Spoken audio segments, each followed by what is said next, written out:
My heartbreak led me to you. That's the conversation we're going to have here today. Now, this conversation actually came into being from a song that I was listening to, and those were actually the lyrics where the person talked about the fact that they went through the heartbreak and it led them to the person that they're with. And I enjoyed it because it goes parallel with the things that I share all the time. And that's that in relationships, well, the first thing is you guys know I talk about is self-love. That has to be addressed first. And if you do that, then relationships becomes easier because now you know what you're looking for. Because the fact that you know the direction in which you're headed and you're looking for someone headed in the same direction, and it's easier, but I should say it's simpler, not necessarily easier. Me and one of the young men I mentor, we were laughing about this because the reality is the more you are in tune with yourself, it actually becomes a little harder in the sense that you're more picky, I should say, because you pick up on people and their characteristics very, very quickly because, again, you know what you're looking for. So you can see real quick when they do things and you start eliminating people very, very fast. And it just looks like, wow, they just go through relationships. But understand, you don't have to go through relationships in the sense that you spend a lot of time with people. You could actually, within 5 minutes, and not even be on a date, just have a conversation with a person and be able to see that they're not headed in the direction in which you're headed. And that's not good, bad, right, or wrong. It just is what it is. That's the key. You're recognizing, okay, I know where I'm headed. You're not headed in that direction. So I'm not going to invest the time.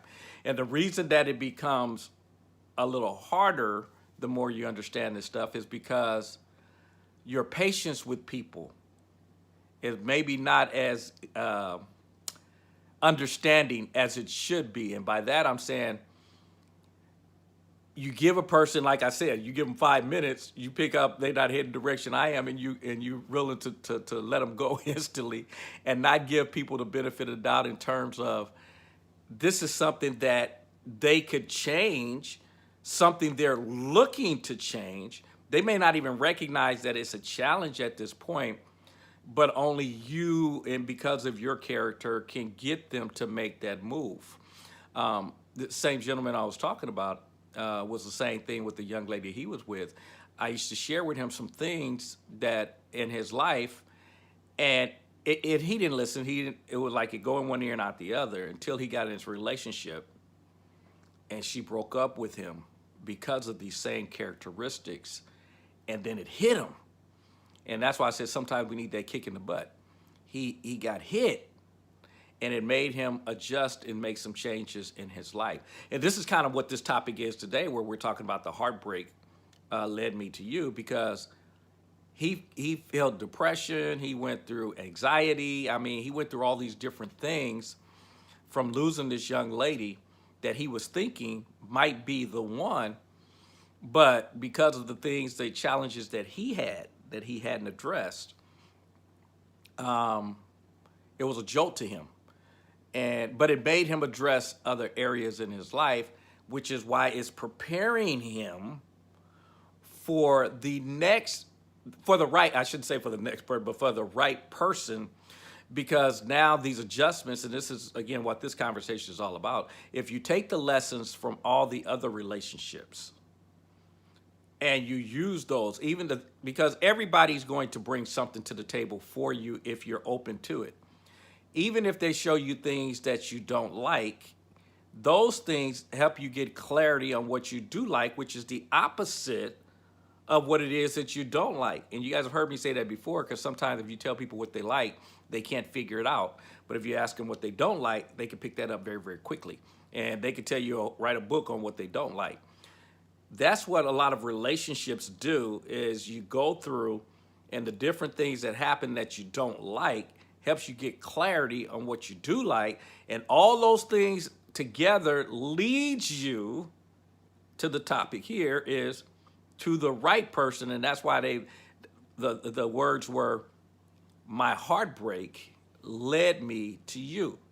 Because all that pain, which felt like pain well, it was pain at the time, but all that pain that I actually went through was actually preparing me for you. Because what we don't get is if that person who is the right person showed up today, the relationship wouldn't work.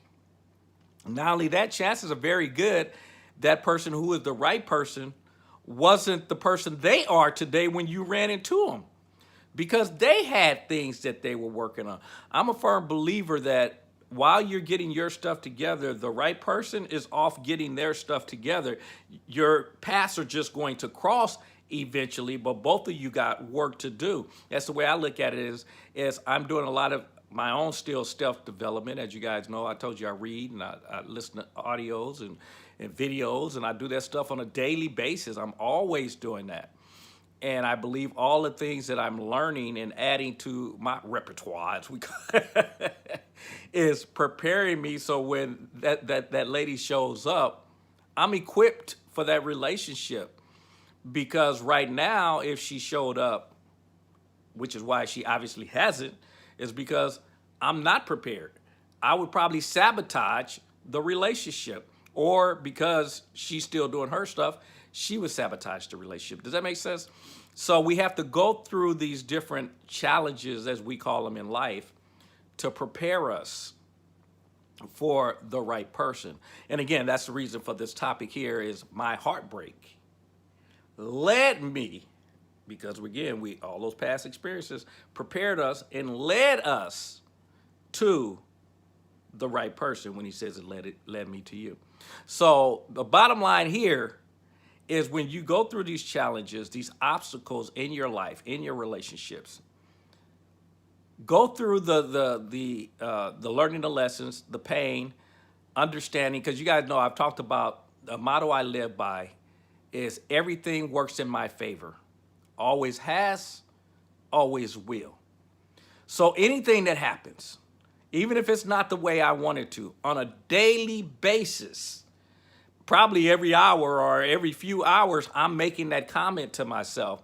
Because when things cross my path, I just go, this too shall pass, if it's something I don't like.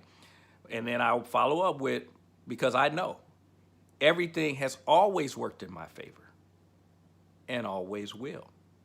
And so it keeps me moving forward versus, and that's why sometimes, when certain things happen, people expect me to be depressed, sad, or down or whatever.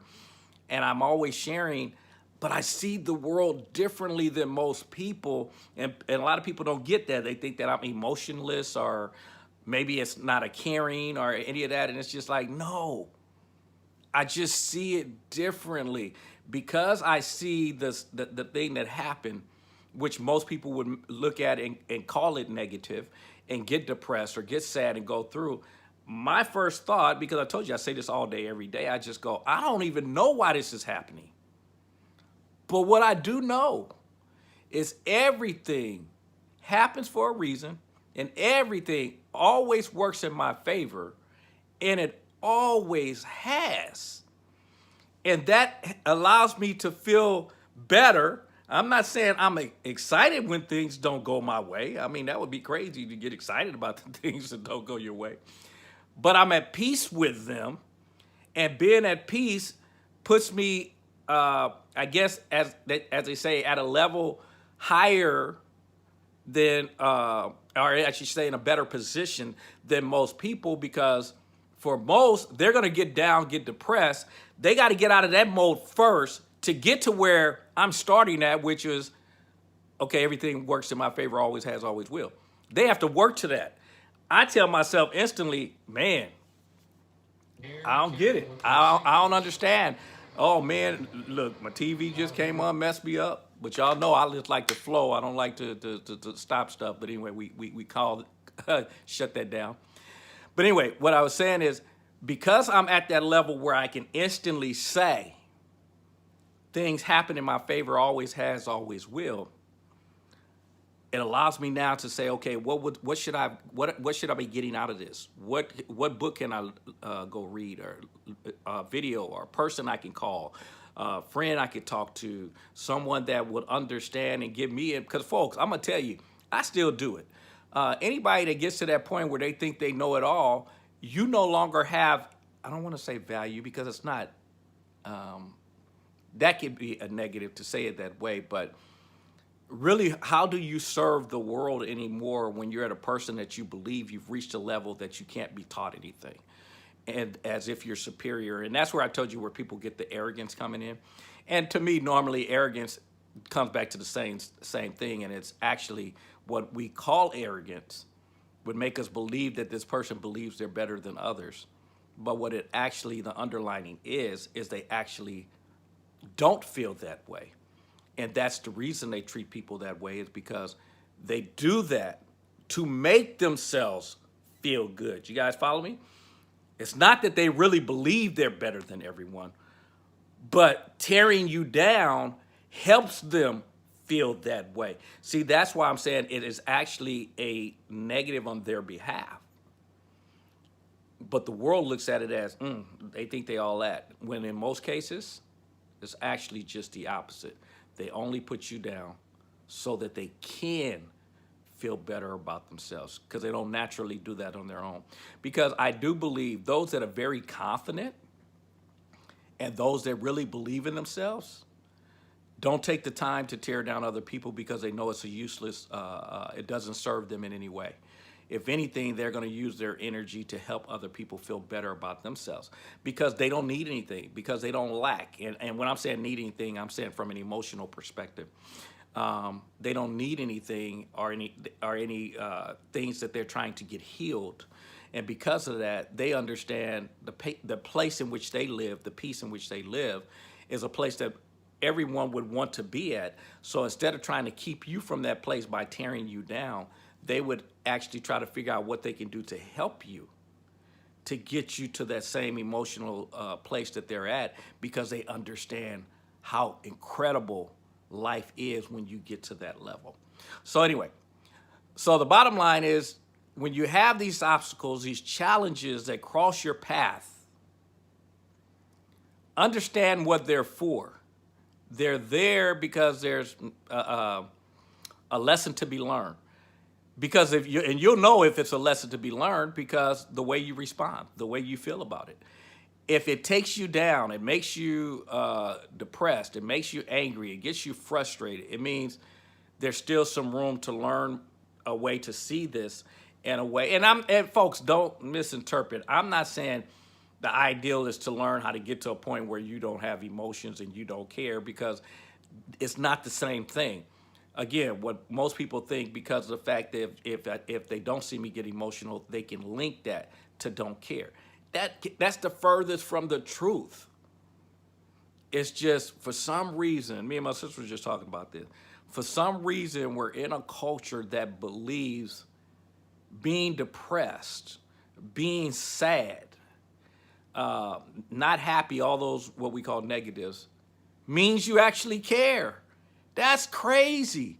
Why has that become a belief that has been passed on to generations, that you have to be depressed? I had one of my family members telling me that when we were talking about, when they were talking about Terry, and they were asking me at that, I lost her to the cancer, and they're like, "How you doing?" I said, "Man, I'm good."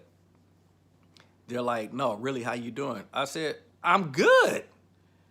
And they're like, "Oh, so they said, are you sure you good? Or are you just you're doing that so you could deal with it?" I said, "Bruh, if I tell you I'm good, I'm good. I see the world differently than most people. So the way that I see the world will not take me into a depressed state." And that's kind of what me and my sister were talking about. It's like this person, and unfortunately most people in our society, if I'm not depressed and I didn't get depressed, they're looking at it like there's something wrong with me, as if I don't care, or I'm happy, or whatever words you want to use. And that's sad that as a culture that we're making people believe that if I know how to see things, because there are cultures, that the moment they lose a person, they actually celebrate because they look at it as the person is going to a better place. They more cry when a person comes into this world because they got to deal with all the knuckleheads and all the things that are going on in the society. See, their perspective is different. So therefore, they're going to respond differently, which is what I'm saying. Because I respond differently, but most of the people around me have been brought up in the same culture, but they believe that culture and believe that the way to respond is to be negative, down, depressed, and all that. And I choose to say, through my learnings and lessons and all that, I choose to take those same conversations and gear them in a way that it makes me at least to a neutral spot. I'm not saying that when things happen, I'm instantly at a happy state or excited state or anything, but at least gets me to a neutral state where I go, okay, man, there's nothing I can do about this. All right, so what story can I tell myself so at least that I'm okay with what happened? And then I can work on moving forward as far as, the happy feelings, the better feelings, because it may not even be happy feelings. It may just be better feelings. Sometimes, depending on the situation, you're not going to get happy. Like with losing Terry, I'm never going to get to a happy state that I lost her. But I did get to a state where I'm at peace with that. And if I didn't ever get to that place, then I wouldn't be able to move on. You guys get me? So the sooner you're able to get to that place of peace, the sooner you're able to move forward in your life and in your thought process. But if you take the other route, it's going to take more work to get to the peace state to move forward. Does that make sense? I hope so. And so, but anyway, that's why I see the world the way that I do, and I strive on that and looking at things differently. So the bottom line here, hopefully I didn't ramble too much, but the bottom line here is take all the different things that go on in your life, the different relationships, and understand all those things are gearing you. The heartbreak, they're all gearing you to prepare to a preparation state for the person that is the right person. In that way, because again, as you guys have heard me say, you always attract the right people. Because I hear all the time where people are saying, why do I attract the wrong people? You don't. You attract based on your state of being at the time. And that's why I heard a gentleman say, and I agree with him, he said, it's probably not good for you to be dating when you messed up, because that's all you're going to attract. If you're not your best you, then you can't attract the best person. And you will attract the best person for the you at that point. But what he's saying and what we're getting to is to get to the person to the place, to get the right person that you say based on where you want to be. In other words, if I want to be at the top of the mountain and mentally I'm not prepared to be there, I can't attract the woman who's going to meet me there at the top of the mountain because I'm not prepared for her. And so I have to go and get my stuff together first so that when we get there together, we can help each other to the top. If we're going in that direction, we help each other to get to the top. And but anyway, be happy with, and I know that's probably maybe not the way to say it, not necessarily be happy, but understand, as I said, when these obstacles come, these challenges come, the heartbreak comes, the disappointment, whatever negative words you want to use, when those things come, be able to get better at this. And again, it works for me. Maybe it won't work for you, but try it and recognize all day, every day, say this, practice it and see what it does, that everything works in my favor. Always has, always will. Even if you have to preference that with, man, this hurts. This is painful. I have no idea why this happened the way it did. But then finish the story, as you guys have heard me say again before. Just because that story comes out, because just listen to your thoughts. Your mind is telling you everything. That's why when people go, I don't know how I feel about myself, listen to the conversations. You know if you're listening.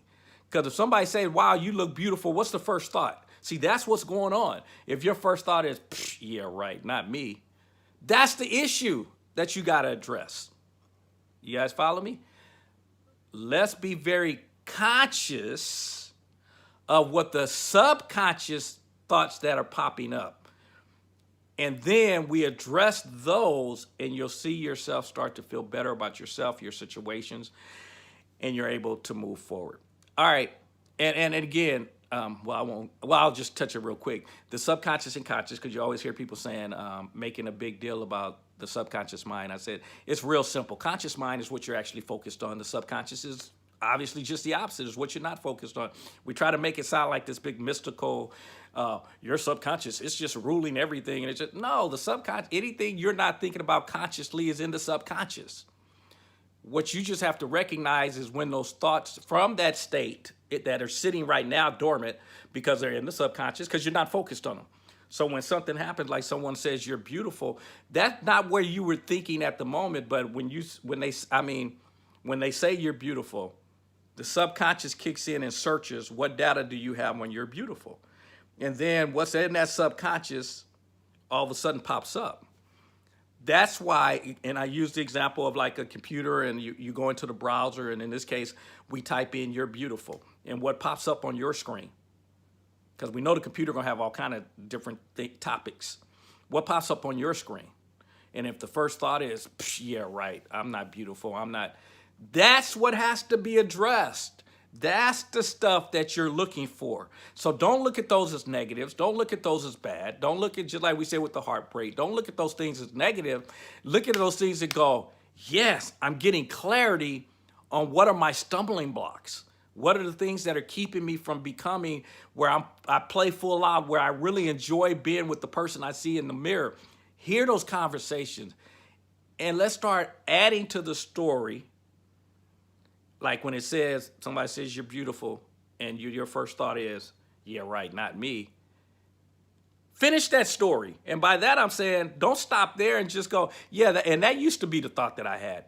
I'm not even sure where that programming came from, but it doesn't matter, because a lot of times people tell them, well, you need to sit down, you need to figure this out, you need to go find out where it started, you need to know who created it. You can do that if you want to, but you don't have to do that.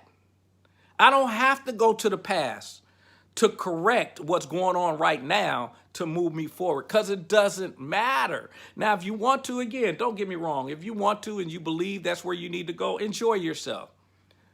You just have to listen to the thoughts that come up and address those.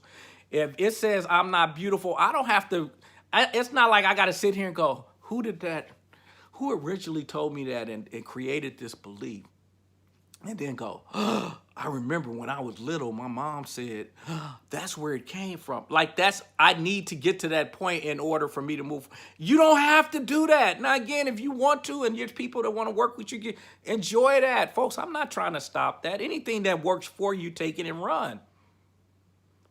I'm just saying the fastest way is when the thought pops up from the subconscious and go, you're not beautiful, is be like, whoa, I'm not even sure where that came from and who started that rumor, but that's a lie.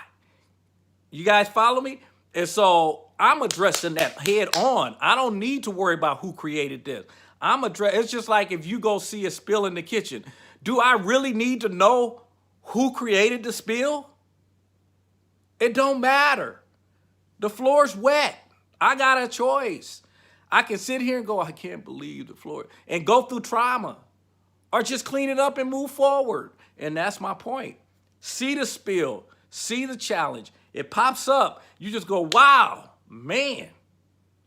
That is the way I always dealt with that. And I don't even know. I'm not even sure who taught me that or where that came from. But from this point on, I understand I'm valuable. I understand I'm worthy. I understand I deserve the better things in life. Folks, this is how you start to take control of your life. Listen to those thoughts, because they're telling you what needs to be addressed. And if you do this daily, you can actually start having fun with those conversations, because when they pop up, you go, woo, that was crazy. Oh, that was a thought. It's an option.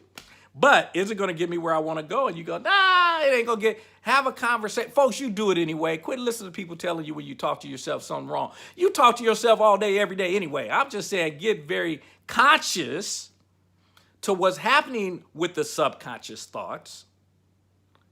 And let's have some fun with those.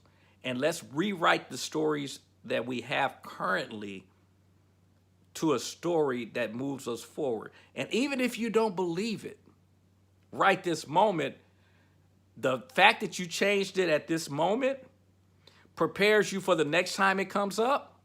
You got another option. You can repeat the way you interrupted it this time, and you keep interrupting it with the same thought or the same action, or, you know, whether that's like people say you jump up and you start dancing, you start singing, whatever. Eventually you get to the point where you create a new habit. When that old thought pops up, you usually go, I'm superhero, or I'm beautiful, or whatever you do that works for you. Let's create the habits by allowing the subconscious thoughts. We're not here to fight them. You guys don't fight. What you resist, persist. When thoughts pop up in your head, do not fight them. Even if you think they're wrong and wow, where'd that come from? And I don't even believe that. And that would get you thrown in jail if somebody heard me think that. Folks, well, I don't care. The reality is, it is your thought at this point. The only way you're going to address it is to allow it. So for me, again, when those things pop up, I just go, thank you for sharing. I just like, wow, that's an amazing idea. I'm not even sure where that came from, but that was crazy. Again, I know for some of you, this sounds crazy even though I'm having this conversation, but I'm just telling you, this is how we're going to move forward and get healing in the different areas. When those subconscious thoughts pop up, don't run from them. Don't fight them. Just go, wow, thank you for revealing that was a thought in my head. It's like, wow, that was crazy. I don't even know who put that there, but that doesn't serve me. And it's like, I don't think that way anyway. But here, see, that's what I'm saying about the continuing the story. Continue the story in a way that empowers you. So every time that thought comes up, you use that story, if that's the story that really empowers you, or you replace it with another story until you get to a point where that thought will no longer pop up anymore. Why? Because you've addressed it. You no longer believe that you did, like when it says, oh no, I'm not pretty. You don't believe that anymore because you've interrupted, and I should say, and I'm not saying interrupted in terms of fighting the thought. I'm just saying interrupting in terms of you're creating a new thought pattern. So again, when that pops up, I'm not gonna say, oh no, don't think that, don't think that. That's where I'm saying we'll keep you there, and that thought will continue to fight you, and it'll keep coming after you again because you're resisting it. You just go, okay, cool, thanks for sharing. Now, we're going to create that new thought process, that new pattern, that new habit. And so, but anyway, I think I'm very clear. I hope I was clear. Put heartbreak into this scenario also. The heartbreak that crosses your path. All those different things are designed to get you totally prepared so that you start addressing these subconscious thoughts that we're talking about and get you prepared and lead you to who you call is the right person. That's because first you became the right person that you wanted to be. Because folks, again, and I always say this and I keep stressing this, you're going to attract based on where you are. So if you don't like the people that are in your life or the people that continue to show up, it's not about them. It's about you taking responsibility for where your thoughts are, because your actions are coming from your thoughts. You taking responsibility for your thoughts and say, wow, okay, let's change this because this is keeping me running to the same people, to the same places to get the same results, and then ask, why is it the same? Rewrite it. We start going to different places. We're around different people. We start getting different results. Why? Because we took charge of us, which is why I said it always starts there. It's going to always start with you. And as you guys know, it ain't right, it ain't wrong. It is my opinion. Again, my app, I'm pretty sure it's working now on Android. It's a simpler life. So if you have Android, you should be able to pull me up. I'm still working on getting my Apple app up and running. They wanted me to put some different kind of content in there also, so I'm working on that one. So hopefully within the next week, Apple will be up which I know for most people, they're like, well, Apple is the one the majority of people have. I know, I agree. And that's the one I want to get done real quick. But the reality is, Android, Google Play, they accepted my app immediately. So it's up and running, a simpler life. Apple is sending me through more loops. And again, this is one of those things I go, I'm not sure why they're sending me through the extra loops. That's kind of what we're talking about. And I said, but I do understand it's for my benefit. And it's going to make my app that much better because I'm going and doing more research, on what do I need to add to make this app even that much better. You guys follow me? So everybody's going to benefit because it's going to have more content, and it's going to end up being a lot better, cleaner site because Apple's pushing me to add more than what I intended. And that's not a knock on Google Play or anything like that. I mean, because shoot, I'm appreciate the fact that they allowed it to go through and it's already up and running. But so don't get me wrong, I appreciate that. But this is again example of what we're talking about, how I can sit down and get negative, get mad at Apple and sit back with my mouth sticking out and upset and I can't believe they do it. I can go through that, or I just understand, which I do. Everything happens in my favor, always has, always will. So this is just them telling me, hey, Ron, I need you to get this a little bit cleaner. I need you to add a little bit more here. And so I'm not looking at that as negative. I go, okay, let's get this done so that we can get this up and running so that ultimately it's a better product and it's going to serve everyone a lot better. All right, so I'll talk to you guys soon. I'll let you know when the Apple one is up and running. Like I said, if you have Android, it's already up and running. It's a simpler life. And that's my app in the App Store. Yay! All right, and that's going to make it easier to track me down. All right, I'll talk to you guys soon. Take care. Bye-bye.